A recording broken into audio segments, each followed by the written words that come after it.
Hello, and welcome to a Postdocs Journal, the show that takes you through my journey into and eventually out of academia as a postdoctoral research scientist. My name is Simit Patel.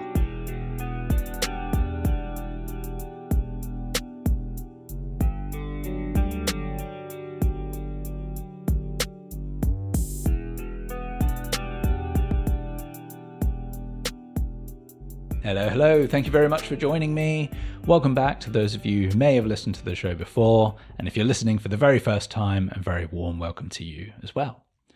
If you don't already know, this podcast is based on my own personal journal. In each episode, I read out a journal entry from about 12 years ago, back when I was working in academia as a research scientist, as a postdoc. After I embarrass myself, I reflect on it, I analyze it, I try to make sense of it and share my thoughts with you today with the benefit of 12 years of hindsight.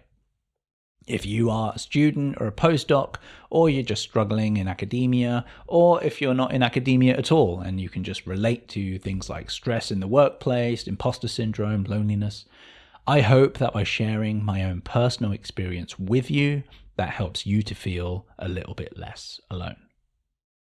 In today's episode, we jump to December 2013, near the end of my second year of my postdoc. There's always something about this time of year in the run-up to Christmas that just makes me fucking miserable. It's probably the weather, it could be SAD, SAD, seasonal affective disorder. Either way, this journal entry is no exception. At this point in my postdoc, I was working extremely hard, but I just wasn't seeing any results from any of that hard work. And this really starts to eat away at my self-confidence and self-esteem.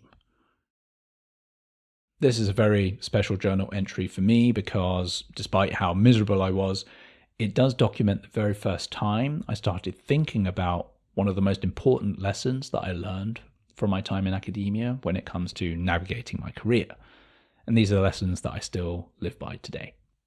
The journal entry documents the very first steps I took towards leaving academia, but of course, I didn't realize that at the time.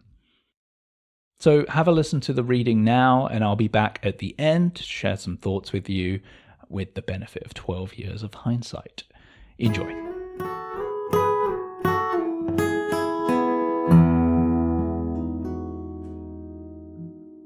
December 10th, 2013. It's been a tough few weeks.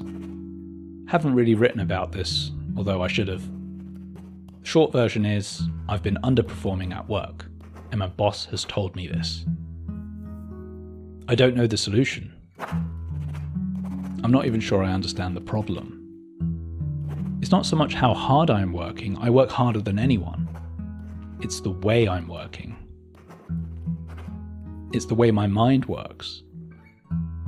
The question that has been on my mind lately is that, should I change the way I work to suit the job? Or should I change the job to suit the way I like to work? I won't address that question here. I'm still trying to work things out on that one. I just wanted to record that question here because it's been getting me down in the last few weeks. I lost my confidence more than anything. I bumped into a friend on the train going home the other day. We actually don't know each other that well. We've just done a few gigs together. So we were chatting, just getting to know each other a little more. I was telling her a long list of things about me, and she seemed very impressed. I'm a scientist, I have a PhD, I do music, I write my own songs, I sing, I play guitar. I'm young, I do improv. But I was getting no joy from her being impressed. And usually I would. I would usually think to myself, actually, I am quite an impressive person, because I would see this person telling me that they think I'm an impressive person. But this time, I didn't believe I was actually an impressive person and deserved any praise. I didn't feel proud of myself. I'm not seeing myself in a good way right now. I've lost a lot of belief in myself. I'm not a good scientist at all. There's a lot of evidence to support that. Yes, I have a PhD, but I didn't deserve it. I worked hard, but I didn't work well. Yes, I'm a musician, but I haven't written any new songs in ages. playing guitar and doing improv is my little treat that I like to give to myself. It's my reward for doing well at work. Right now, it doesn't feel like I deserve a reward. I went to an expat meetup thing last night. I wanted to try and meet new people, just to try and get my confidence back. It sort of worked, I guess. I met some people that were nice enough, but I had very little interest in becoming friends with them. It felt like all the people there, including me, were desperately clinging on to the smallest things that we all have in common, and kidding ourselves that that made us friends. People that go to these things are lonely and a little desperate. It saddens me that I'm now one of those people. The dreaded Christmas plans. I'll be going home for a few days this year, for nothing. I don't really want to see anyone at home, to be honest. Then I'll fly back to Frankfurt for New Year's, also for nothing. I think I'll end up spending most of my time on my own again. Or maybe I'll be lonely and miserable at another expat meetup event. Is that sadder than being alone? I'm not sure.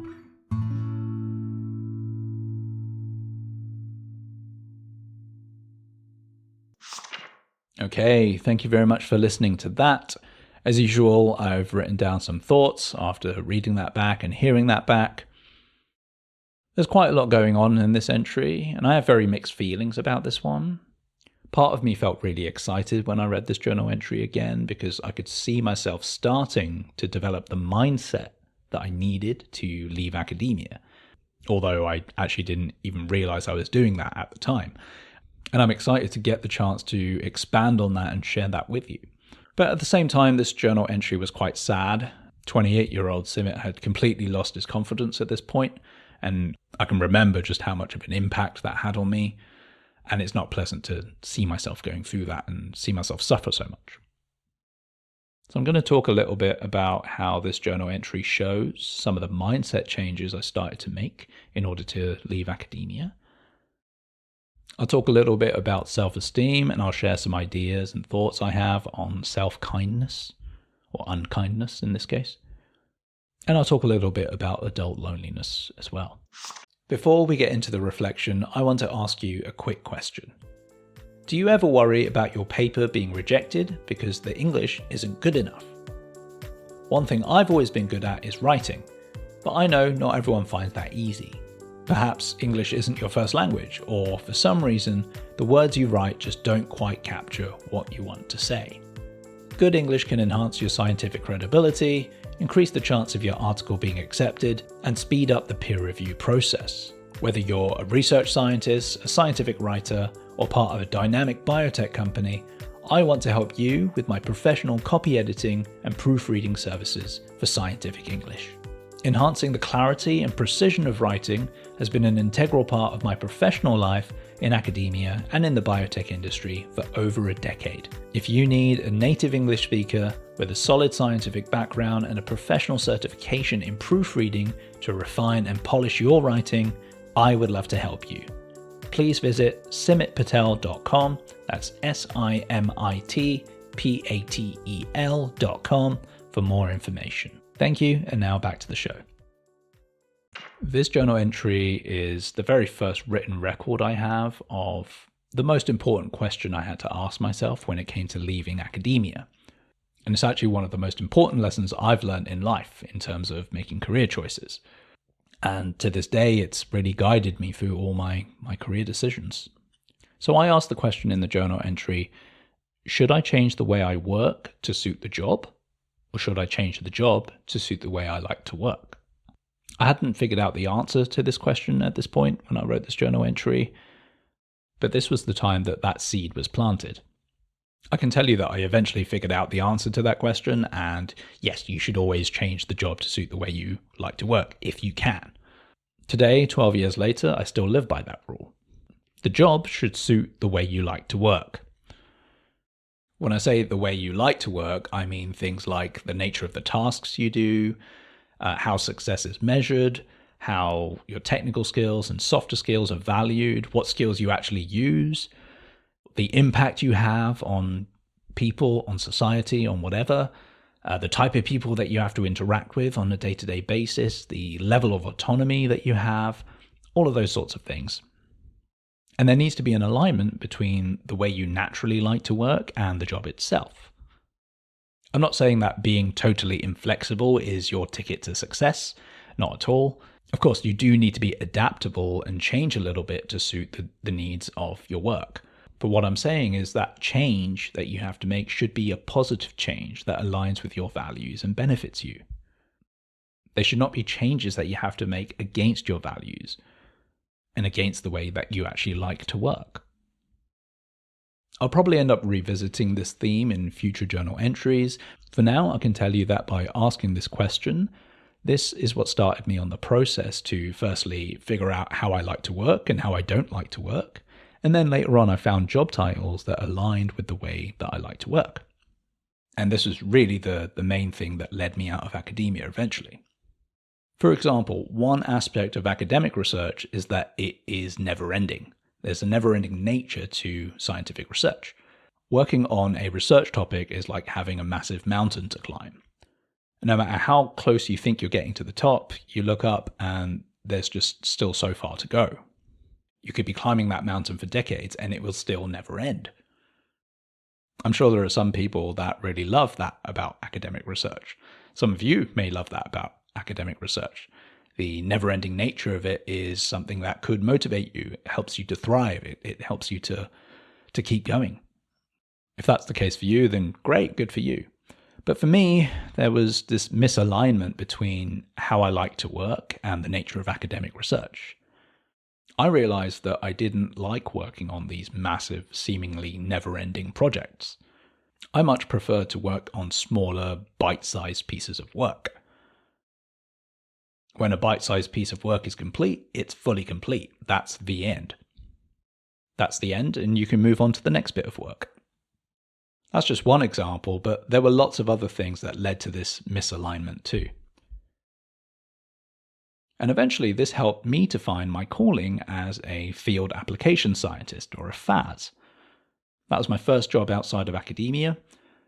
And as a FAS, you end up working on lots of standalone, bite-sized tasks, like tech support cases, a specific piece of user documentation, a specific training workshop, etc. And when one of those tasks ends, it's done, and you can move on to something else. And in a lot of cases, you don't have to revisit that specific task. That was much more in alignment with the way I like to work. Right now, in 2025, I'm transitioning away from being a FAS because I've changed and I need to find new work that's in alignment with those changes. Since leaving academia, I have also ended up in situations where I was being forced to go against this idea, where I was constantly having to change the way I work to suit the job in a way that was uncomfortable for me. And that's been a source of great conflict for me in some jobs. Sometimes life doesn't allow you the luxury of being able to leave a job that you don't like. Sometimes you have to stick around because you need the steady paycheck, or you've got a family to support, or whatever. But one thing I have learned when you are forced to live against your beliefs and your values is that that conflict can really help solidify what your beliefs and values actually are. When you find yourself living in a way that goes against what's important to you, you can get this strong sense in your gut that tells you you're doing something wrong. And that's a very clear message from inside you that what you're doing is going against your beliefs and values, and that's a great way to figure out what your beliefs and values are. So I still live by this belief today, and it really has guided me through my career and many other things in my life. Over the next few episodes and going into the third year of my postdoc, you'll see how I evolved this belief and used it to guide myself out of academia. In this journal entry, I hadn't really arrived at that point where I figured out any of this yet. I was just asking the question. I was still at the point where I had this belief that there was something wrong with me. I was still at the point where I thought there was a fundamental problem with me and my approach and the way I was working. I thought there was, something wrong with the way my brain was wired, or something that prevented me from churning out publications the way I needed to be. And I was working extremely hard at this point, and I tried everything to change myself to suit the job. I was trying every project management technique to become more efficient. I had this big wall of crazy in my office where I just started sticking these notes and sheets of paper, and I was connecting everything with string. I was going totally crazy, just trying to use every technique I could possibly think of to make me more efficient and work better and more productively. I was drinking coffee on the way to work so that when I arrived at my desk, I would be fully caffeinated and I was ready to start working from the second I sat down. And it was working. I was being very productive. I was pumping out hundreds of samples in the lab every week. I was working on 3 projects at a time. I was ticking off those individual things I had to do every week from my to-do list. I was putting in so much effort and working with such intensity. I was genuinely trying my best. And yet, I was being told that my performance wasn't good enough by my boss, because in academia, it's not about effort. It's about publications, grants, and these other very specific bullshit metrics of success. Putting in so much effort and being told that it's not good enough completely destroyed my self-esteem. And that's because I couldn't see any external evidence in my environment around me that I was any good at my job. So I was led to the conclusion that I wasn't good at my job. I was getting a feeling of intrinsic satisfaction when I was ticking things off my to-do list. And I remember moments of feeling like I was doing the best I possibly could do and I should be pleased with that. So there was some small amount of positive feedback, but I was getting that internally, not externally. Externally, I had my boss telling me I wasn't performing well enough. I was nearly 2 years into my postdoc and I had no first author publication yet. I remember my boss telling me in academia, it's up or out. You're either constantly publishing and climbing a ladder or you're on your way out. I was also seeing other colleagues and postdocs publish in Science and Nature. Every few weeks, it felt like there was a champagne celebration at 11 a.m. to celebrate someone else's academic achievement. And that just served as a little reminder that it was never my academic achievement and I was falling behind. Later on in the entry, I explained how I usually rely on external validation from others for me to feel good about myself, like the interaction I had with that friend on the train. I also needed that external validation from my work environment to tell me that I was doing well at work, and I wasn't really getting that. There is probably some negativity bias at play here, where I was giving more weight to that negative external reinforcement rather than that positive internal reinforcement. Either way, the impact of all of this was that I was really losing confidence. I had a total lack of self-esteem, and I even said in that journal entry that I didn't believe I deserved to be happy.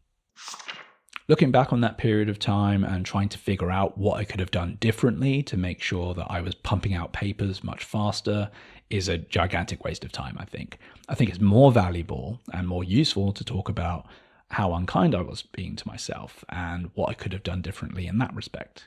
Frankly, learning how to navigate your emotions will carry you much further in life than a few publications. All the things I wrote after that interaction I had with my friend on the train was me being extremely unkind to myself. I didn't feel proud of myself, I didn't believe in myself, and it really breaks my heart to hear myself put myself down so much. It's like seeing someone I love and care about being hurt. I always end each episode of this podcast by saying, please be kind to yourself. I think a lot of people don't know how to do that exactly. I certainly didn't back then. I think being kind to yourself can be quite an abstract concept to people, especially when you're in a negative mindset, and it's very hard to understand what that is. One thing that has helped me to understand what it means to be kind to yourself is to recognize in the moment when you're not being kind to yourself. Catching yourself doing it while you're doing it and calling yourself out on it can really help you to understand this concept of self-kindness. It helps you to take that moment that you need to sort of step outside of yourself and look at the situation as if you were talking to a friend. In general, I think that's not really easy to do, but if you learn and teach yourself and you train yourself to recognize the moments that you are being unkind to yourself, that can really help you. It's kind of similar to what I was saying before about going against your beliefs to understand what your beliefs actually are. Sometimes it's only possible to understand something by seeing the opposite. What I wish I had done at the time that I was writing this journal entry is let myself have that low self-esteem moment and say a bunch of bad things about myself, and then do a little bit more work to call myself out on it and write a few extra sentences saying, everything I wrote just there is me being very unkind to myself. That's probably not helpful. I deserve a lot better. That's what I do today anyway, and I can tell you that it helps to break that cycle of self-unkindness. And then once you do that, somehow self-kindness just naturally flows from there. At the end of this journal entry, I touched on a few challenges around being an expat in a foreign country, making friends, and loneliness. I shared some opinions I had about expat friendships and how many of those are born out of desperation, which is not the best foundation for long-lasting friendships. I think my loneliness was at an all-time high at this point. Adult loneliness in general is a huge topic, and there are some great podcasts out there by people much smarter than me who are talking about this at length. All I will say about it, knowing what I know now, is that it definitely takes a long time to form real friendships. They say that you need to spend at least 200 hours with someone to actually form a friendship. And making friends certainly gets harder as you get older. I think the life of a postdoc in general can be very lonely because you are getting older and you don't have a lot of time to form proper friendships. Most postdoc contracts are short fixed-term contracts, so you don't really get more than 1 or 2 years to try and make friends and build a life. It's just not enough time. Compared to a PhD, for example, where you might have 4, 5, or even 6 years where you spend time with other people who are a similar age and in the same situation to you. And there are lots of factors that contribute to loneliness. In my case, when I wrote this journal entry, my life was set up in a way that amplified a lot of loneliness. Doing independent research in academia is a lonely experience. Being an expat in a foreign country is a lonely experience. Living alone can be a lonely experience. And I didn't know if I was going to have to leave the country in a few months or not because I still had this fixed-term contract hanging over my head. But this means that if you're experiencing loneliness, it's not down to an inherent problem with you that makes you lonely. It's not your personality, it's not the bad choices you've made, it's not that you're not making enough effort or whatever. There are plenty of external factors beyond your control that contribute to adult loneliness. So there you have it. I really enjoyed going through that episode. There is a part of me that's starting to feel like an old man that just has a strong urge to impart wisdom on anyone who will listen. I think that happens when you get older. You start to feel this need to give younger people advice based on your own past experiences and what you've learned, even if people don't ask for it. In the next episode, we jump to later on in December 2013. The next journal entry is a very different type of journal entry compared to the rest of the journal. It takes on a completely different format, and it actually details the very next step I took towards leaving academia. Thank you so much for joining me. I hope that was valuable for you in some way. Until next time, now that you know how to be kind to yourself, please be kind to yourself.